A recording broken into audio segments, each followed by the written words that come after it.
नमस्कार. तर आज आपण जरा पुण्याच्या रिअल एस्टेट मार्केटमध्ये डोकावणार आहोत.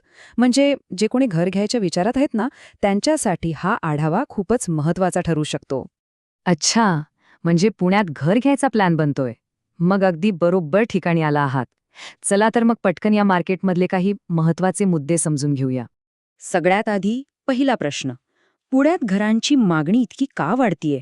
म्हणजे काहीतरी कारणं असणारच, बरोबर? आणि हो, आहेत. काही ठोस कारणं आहेत. यातलं सगळ्यात मोठं कारण म्हणजे पुणे आता एक जबरदस्त आयटी हब बनलंय. तुम्ही बघा, मोठमोठ्या देशविदेशातल्या आयटी कंपन्या इथे आहेत. त्यामुळे होतं काय की रोजगाराच्या संधी प्रचंड वाढल्यात आणि साहजिकच लोकांचा ओढा पुण्याकडे वाढलाय. बरं, फक्त नोकरीच नाही, आपण पुण्याला पूर्वेकडील ऑक्सफर्ड म्हणतो, ते काही उगाच नाहीये. इथे इतक्या सगळ्या नामांकित शिक्षण संस्था आहेत की देशभरातून विद्यार्थी इथे शिकायला येतात. आणि मग साहजिकच राहण्यासाठी घरांची मागणी वाढतेच. आणि थांबा, इतकंच नाहीये. आयटी आणि शिक्षण याच्या पलीकडेही पुणे म्हणजे विविध उद्योगांचं एक मोठं केंद्र आहे. ऑटोमोबाईल घ्या, मॅन्युफॅक्चरिंग घ्या, अनेक उद्योग इथे सेटल झालेत.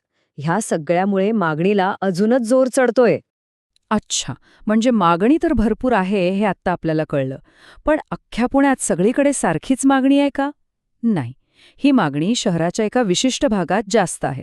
चला बघूया कुठल्या. सध्या सगळ्यात जास्त हॉटस्पॉट आहे तो म्हणजे पुणे वेस्ट, अर्थात पश्चिम पुणे.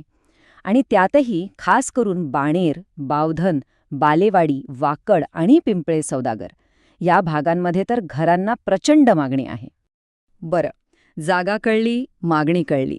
आता येऊया सगळ्यात महत्त्वाच्या गोष्टीकडे, पैशापाण्याचा विषय म्हणजेच बजेट. पण मग या हॉट लोकेशन्समध्ये घर घ्यायचं म्हणजे खिशात किती पैसे पाहिजेत? एक अंदाजे बजेट काय असायला हवं? सध्याचं मार्केट बघता एका 2BHK फ्लॅटसाठी साधारणपणे 60 ते 80 लाखांचं बजेट डोळ्यासमोर ठेवावं लागेल. अर्थात हे आकडे लोकेशन आणि प्रोजेक्टनुसार थोडे वरखाली होऊ शकतात, हे लक्षात घ्या.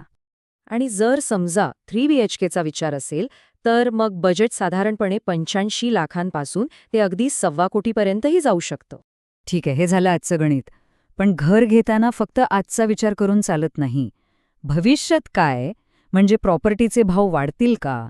पुण्याच्या बाबतीत भविष्य कसं दिसतंय? पुण्याच्या भविष्याबद्दल बोलायचं झालं तर चित्र खूपच सकारात्मक दिसतंय. कारण इथे अनेक मोठे इन्फ्रास्ट्रक्चर प्रोजेक्ट सुरू आहेत. मेट्रोचं काम जोरात सुरू आहे, रिंग रोड प्रस्तावित आहे, आयटी पार्क्स अजून वाढत आहेत. या सगळ्याचा परिणाम काय? तर प्रॉपर्टीच्या किमतींमध्ये भविष्यात चांगली वाढ होण्याची शक्यता खूप जास्त आहे. आता एक गोष्ट लक्षात घ्यायला हवी.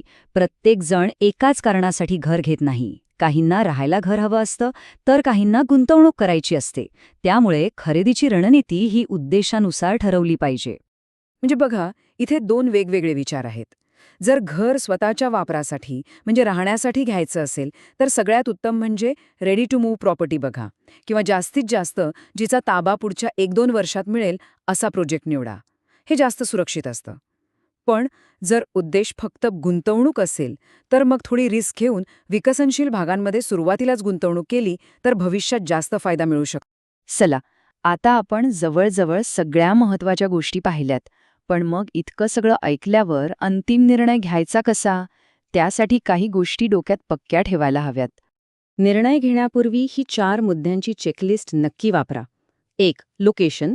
2. कनेक्टिव्हिटी, म्हणजे शहराच्या बाकी भागांशी जोडणी कशी आहे. 3. बिल्डरचा ट्रॅक रेकॉर्ड, म्हणजे त्याचं आधीचं काम कसं आहे. आणि 4. सगळ्यात महत्त्वाचं, आपलं बजेट प्लॅनिंग. आणि जाता जाता एक शेवटचा पण सगळ्यात महत्त्वाचा सल्ला.